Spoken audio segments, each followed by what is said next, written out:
I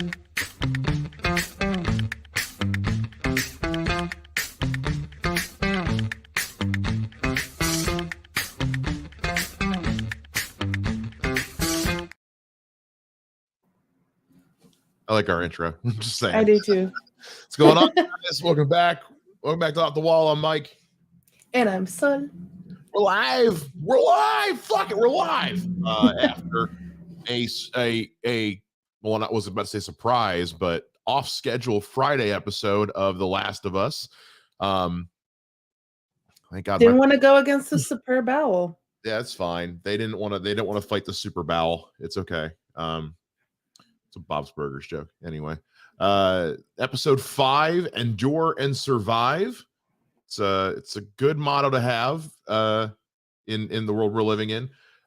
We got to spend most of the episode with Henry and Sam, and then joining Joel. It's Pedro. Papa Pedro. Papa Pedro, Daddy Pedro, Daddy Pete, with him and Ellie. And man, from jump, this episode knew how to build tension. I mean, immediately. They wasted no time in letting you taking us back 10 days.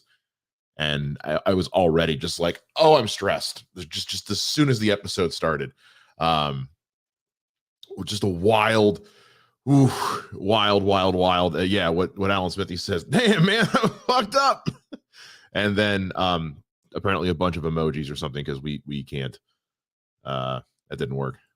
Sol, you're muted. I was gonna say face green, smiling face, orange, frowning eyes, purple crying face, fusion white eyes. Whatever that means. Great emojis there. Nice going, StreamYard. Way to go. Alan Smithy, what are you trying to tell us? Yeah, face green, smile. Yeah, it's like I'm going to decipher these hieroglyphics. Yeah, they wasted no time with this one. We were in it, and it was very tense. We also learned really quick that Sam is deaf.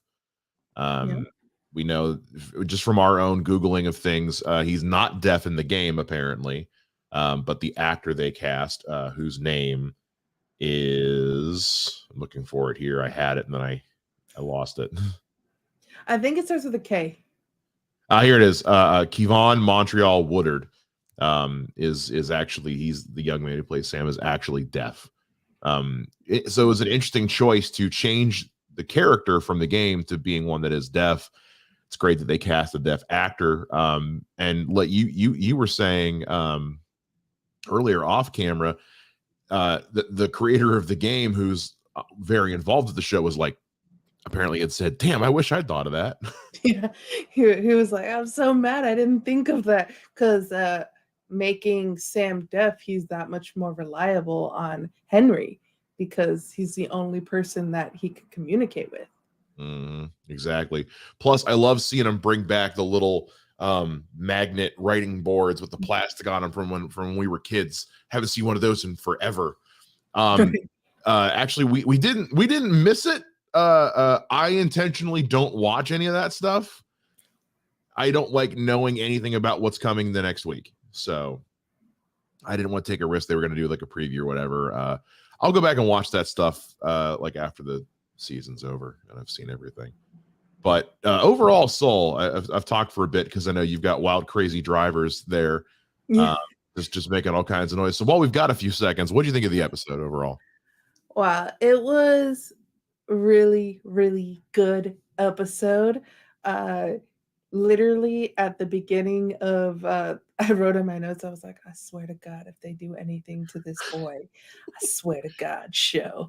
Like, because you felt that it was going to happen, but you didn't know how it was going to happen. And you were just tense the whole episode. Like, how are they going to make me cry this episode? How are they going to do it? And I told you off air, like, I was just like, I didn't cry the third episode. Like, if you want to watch Mike cry, watch that short of Mike, like, just tears. That wasn't even the worst. Because to me, it was a very kind of beautiful and romantic end to that story. And it was just like, oh, like, it, like, stuck with you and was in your heart. Where this one was, I was like, oh fuck, God, why are you doing this to me? Like I as I was watching the end, like literally like thug tears, crying. thug tears. I remember watching it, and when they said 10 days ago, I was like, oh, so we're just gonna see like how the QZ fell, which we kind of did. Yeah. But then when it was abundantly clear, it's like, no, we're focusing all this time on Henry and Sam. My immediate thought was, oh, they're dead. they're going to die. They're doomed. And then especially when Ellie and Sam start becoming really, really like buddy. I was like, this kid doesn't stand a chance. Bye. They Bye, read Henry and comic Sam. books I and they know. played soccer. Ellie can't have happiness though, Soul. That's the thing, is Ellie is too important to the survival of mankind to have happiness. She got too much on her shoulders to be happy. And I was just like, all right, well, it's nice meeting you, Henry and Sam. It's been great. But I'm also glad that like they made the most with them for the time that we had them. Just like with Bill and Frank. We still, while it wasn't as in-depth a dive into these two, because they didn't have 20 years together like Bill and Frank did, but to get to know these guys, particularly Henry, over the course of this episode, and for them to do such a good job of incorporating Sam's deafness into everything and finding that workaround. Like, I never would have thought of the little doodle thing. I would have thought something dry erase board or just a pen and a notebook, and he's writing and scribbling. Brilliant use of the fact that we're coming out of 2003. I saw a thing the other day that said because of it, the pandemic, the epidemic, or the zombie apocalypse triggering in whatever month in 2003, no one ever got to see Revenge of the Sith. So they never got to see the end of the prequel trilogy. Arguably the best movie in the prequel trilogy. Easily the best one of the three. So, but anyway, so that's, again, it's one of those just like, or like we talked about after, because we didn't do the thing for episode 3, obviously, but the fact that in 2003, gay marriage had not yet been legalized. So for Bill and Frank getting to get married there, they're doing such great things of working with the time that this apocalypse started. And that's such good, clever writing. Yeah. The details with like the gas degrading after time. That's never brought up in these zombie movies. So it's great that they're being as careful as they can with this. Yeah. And I and we spoke a little bit about it at the end of like last week's episode about when you have revolutions take up, sometimes those who are revolting can be as bad or even worse than what was in place. And you have Henry saying that they were monsters, they were savages, Fedra, that they like raped and killed, like murdered people for 20 years. And that when you do that to people, the second they get to do that back to you, they will. And just seeing how low humanity can get with Fedra and with those who revolted back. And the difference between, we never met Kathleen's brother, but he plays such a strong role in these past 2 episodes. And you kind of get the feeling that this guy was a good guy and had all the right intentions of revolting against Fedra, and probably wouldn't have done all the horrible things that like literally it got to the point where I was like, bitch, you're getting what you die, bitch. Like I literally was like, fuck you, I hate you so much. So and she even said it herself, like, my brother would want me to forgive, but she can't do that because she's even says herself, like, I'm not good.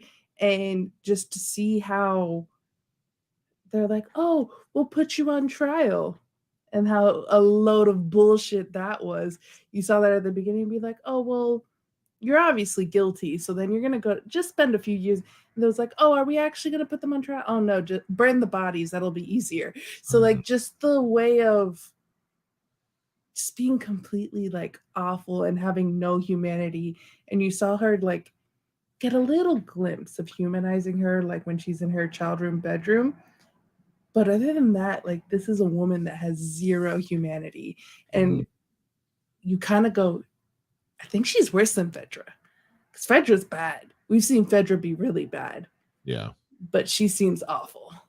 Well, and you see, you know, it goes to that point of like what Henry was saying, and we see that all the time where people who have been put in this certain position for so long, when they come back, they do the same thing, and at times worse, because at this point they're almost conditioned to think, well, I've earned this. You know, I had to put up, you know, I put up with so much. A I'm beaten dog. Yeah, it's exactly what it is. And to Kathleen, I really do want to talk about her too, because um, Melanie Linsky, you know, I thought was kind of hoping we were going to get more than 2 episodes with her. But what a use of both episodes, considering she didn't have as much screen time in the last one. Absolutely crushed it. She was, again, I'm so used to seeing her as sweet, cute, secretly psychotic Rose on 2.5 Men. And you know, like her tone of voice, it's very light, and so there's you can see where that would typically be someone who would be seen as funny or sweet or kind, to be someone so ruthless, so far beyond redemption. When you sit her next to someone like Joel, 2 people who lost someone important to them, and the direction that they took. I've made similar comparisons before to, like, when you look at Batman and Mr. Freeze. You know, Batman lost his Bruce Wayne lost his parents and went one way. Mr. Freeze lost his wife ish and went the other way. So it's interesting to have these characters you can have side by side to see the kind of dichotomy of that, where it's going through this exact same event. No 2 people are the same. They can experience the same thing, but they can turn out completely different from each other. To the point where it's like, yeah, when Kathleen gets hers at the end, you're like, yeah, no, this absolutely needs to happen. Well, this also too was showing like siblings. Like Joel has a brother, and Henry and Sam are brothers, and then she has a brother. And it's kind of like, what would you do for your sibling, for your brother? Like, what lengths would you go to? So we're seeing what Joel is willing to do to save his brother, going to Wyoming. You see what Henry is willing to do to save his brother, because Sam had leukemia, and the only way to save him was to rat out the leader of the revolutionary thing. Did we ever get a name for what they're? Not really. They're just a revolutionary group. Yeah, that's all we really get. So, and then what she, in her sick, twisted way, is willing to do for her, even though her brother would want her to forgive, she's willing to go to the ends of the earth to really, like, say, oh, that thing that's in the ground that I really should be worried about, no, fuck that, I'm going after Henry. And really, like, if you look back at it, it's all her fault.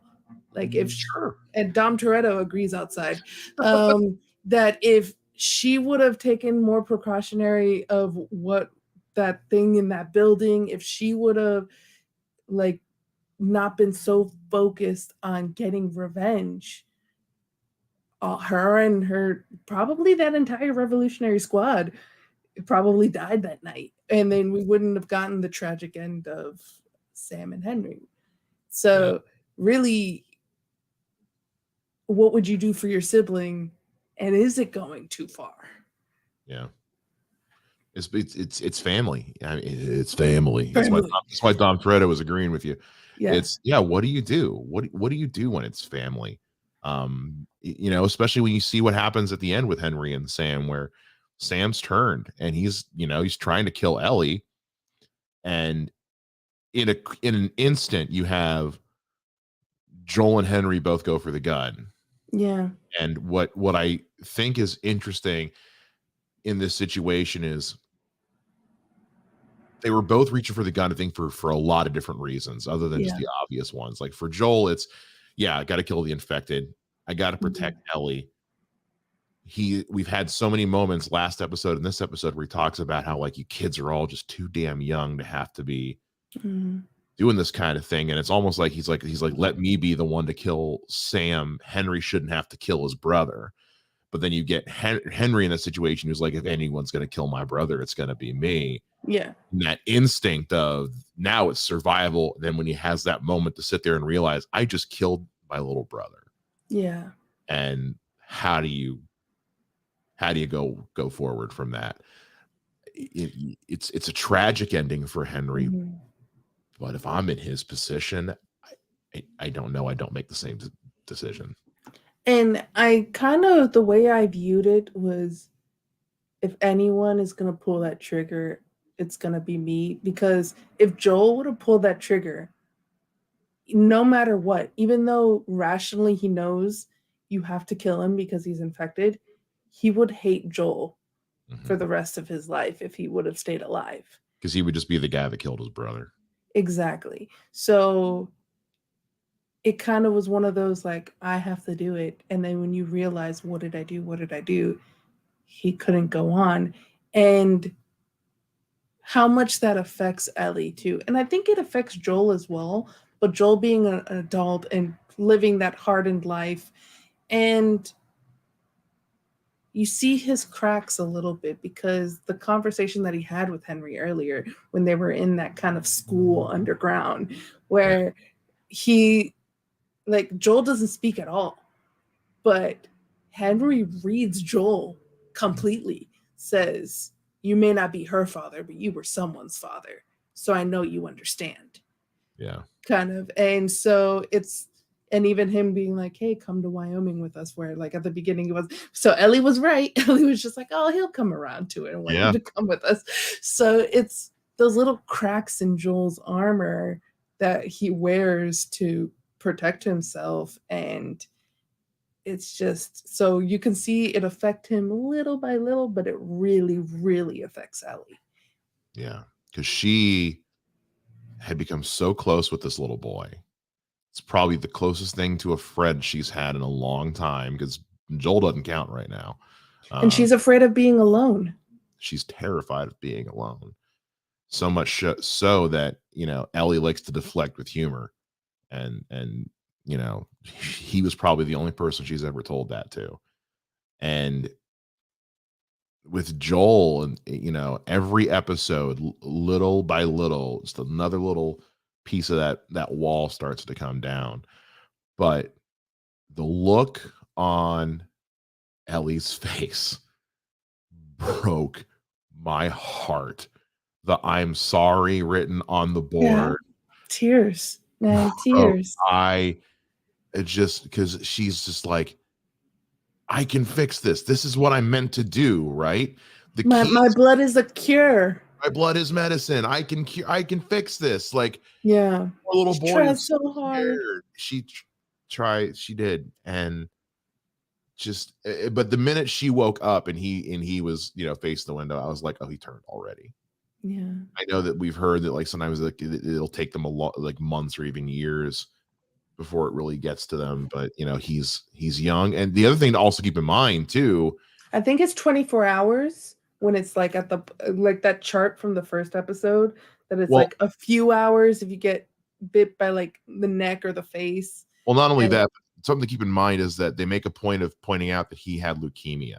Yeah. Which my dad had. Leukemia, he's got no immune system. Yeah. He has no immune system. His immune system is his worst enemy, because that's essentially what leukemia is it's attacking your immune system in your blood. So and he through the white blood cells. Through the white blood cells, which are supposed to be the antibodies. So his antibodies aren't doing shit. Especially when you consider that he had been getting some kind of treatment. We know, because that's the whole reason that Henry, you know, was a collaborator. And that medicine, you know, like what my dad was taking, would suppress the immune system to kind of keep that at bay. So he didn't stand a chance. Honestly, he really and truly didn't stand a chance. And I think that was, again, don't know if this is in the game or not, but if it's not, and it was just for the show, then it's an excellent plot device for why he would have turned as quickly as he did. If that is from the game, I mean, that is from the game, well, then it's still an excellent piece of writing. Yeah, this one. Oof. Yeah. They're doing a good of like every other episode is like, it's like, It's like zombie apocalypse, gut punch. Zombie apocalypse, gut punch. Like we're whew. Yeah, but I literally, like I told you, I wrote in this little kid, I love him. Something bad better not happen to him, I swear to God. Like I wrote that in my notes, and I knew something bad was gonna happen, but I had to write that down because he was so sweet. Yeah. And him and Ellie just playing together and teaching her sign language too. Yeah. And just Ellie had the chance to be a little kid. Because the way Ellie grew up, like obviously when she's playing with this kid who's 8, even though I think like her character's 14, she reverts back to that younger age with him. So she Sure. becomes a little kid with him and is able to have, in those few moments with him, have a childhood that she never had before and Like, be able to be a kid. I was gonna say, yeah, she's getting to have a childhood, like, period. Yeah. From the sounds of it, it sounds to me like she never had one, and this kid definitely didn't. He's 8 years old. Yeah. So, like, as little as Ellie knows about the world, he knows even less. Mm-hmm. Especially considering which QZ that they were, which apparently was just an absolute shithole. Nightmare. Um, Welcome to Killa City. Jesus. We gotta ask Tushka, be like, is Kansas City that hard? I just, man, what a terrific episode. What a great, I love that we got like that parallel storytelling of what Henry and Sam were doing in the last episode. So like, I loved the staging of that. We got to see kind of a different angle of the shootout. Yeah, just excellent, well done, very well done episode. Yeah. The tension and like we even talked about like the horde of zombies, like right. Because typically you get like an emotional episode or an action heavy episode, and this one like was both. And yeah. I did watch the behind the scenes afterwards, and they were saying that the not just to give more information, and I told you like the people that they hired to do the choreography of those zombies going out of the horde of zombies, was the people who worked on Planet of the Apes. And you could see just the way they were walking, the kind of just also how fast they were moving too. Like it was kind of like, when you see like in like those videos of like roaches getting shined a light and like scurrying. Kind of like no. that was the feeling that you got from those like friggin' coming out from underground and scurrying, except it's way scarier because they're zombies and they're gonna kill you. And the fact that this revolutionary group put everything into Kathleen, and then into finding Henry, for what cost? Everything. It literally cost them everything. I think the answer is probably yes, but in the last episode we had them go inside that locker and there was the crap happening underneath the ground. Are we assuming that was horde of zombies? That's what I'm assuming. Yes, that's what I'm assuming. I'm assuming that if she would have taken care of that, then they might not all be dead. Well, at the end of this episode, that I'm not sure of, because when you consider like she didn't put that horde of zombies underground, Fedra did, and just kind of left them there. That was happening.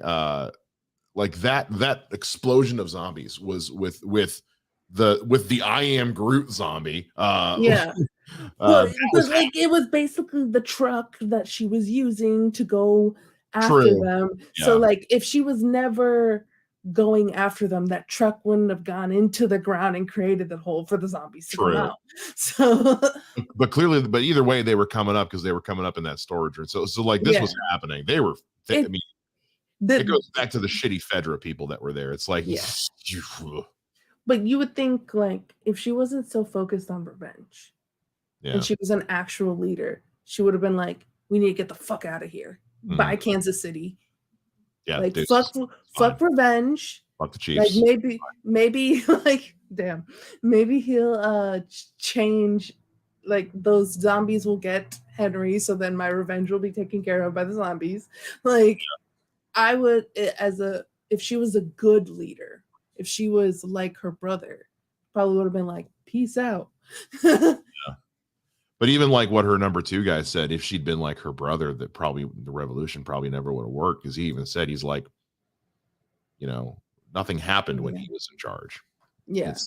It's just, it's ultimately what it comes back to is, hey, Fedra, stop being dicks.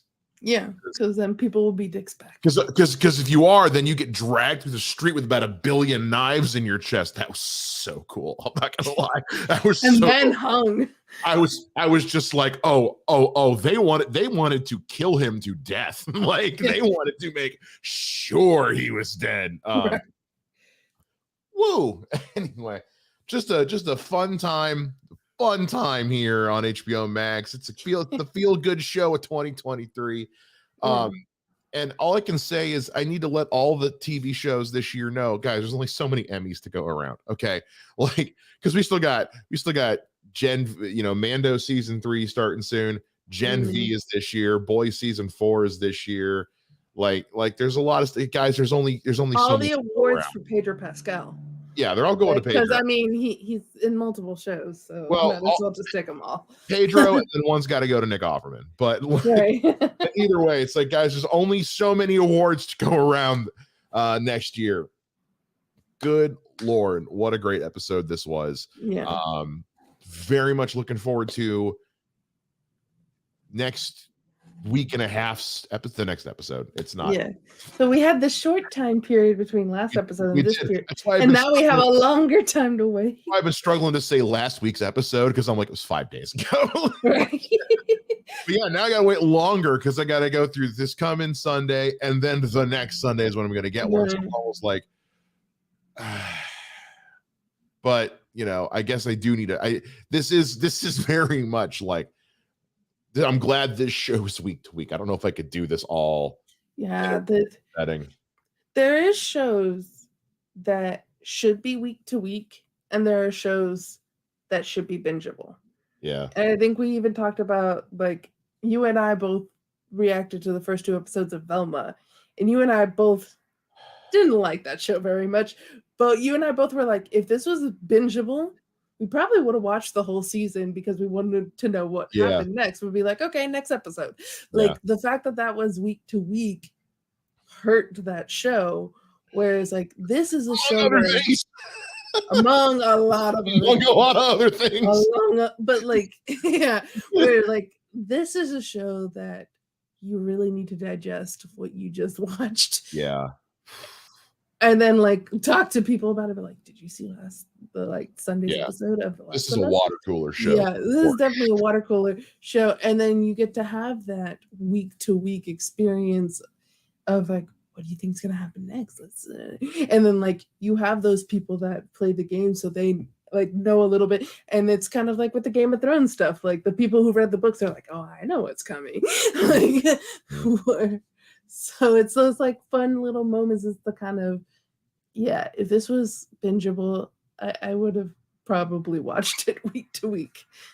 Yeah. I would have at least taken like several days between episodes. Like I loved this. Like the Sandman was, I think, my favorite or second favorite streaming show last year. I had to take breaks because the show was heavy.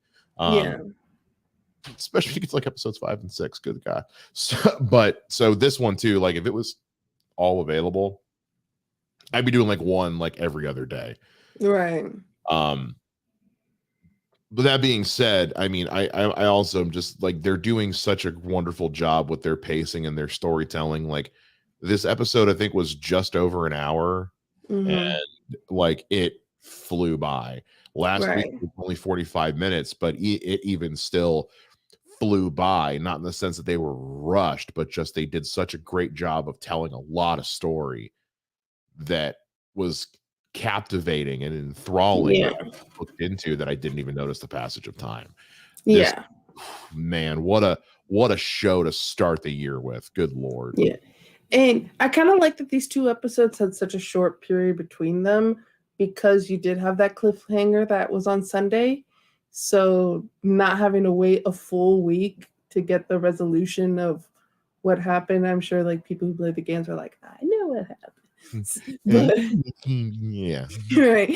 But just this show's so good and it's written so well.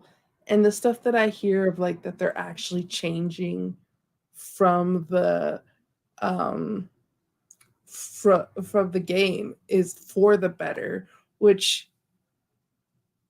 HBO Max, like HBO, I don't know how you do it where you can make some shows so much better. Like House of the Dragons, when we talked about that, like I was like, the things that they're changing, I like it more than what was actually in the book. And then like you can just like Velma and like but then you greenlight something like that. So Well, you know, DC canceled Batgirl, but Gotham Knights is still coming out on the CW this year, so make that one make sense. Hey, James Gunn, look, while you're resetting stuff, just saying. Anyway, yeah, I'm not sure what else we could say about this. We haven't already said it's a stellar episode of TV. It's the it's the best show of 2023 so far, and we're not far in, but good. Best of luck. February. I know, but best of luck to everything else coming out this year because the bar has been set, including Mando. And yeah, like even Mando, like season 3. Don't get me wrong, I'm pretty sure the show's gonna rock, but Pedro's setting the bar kind of high for himself. Right.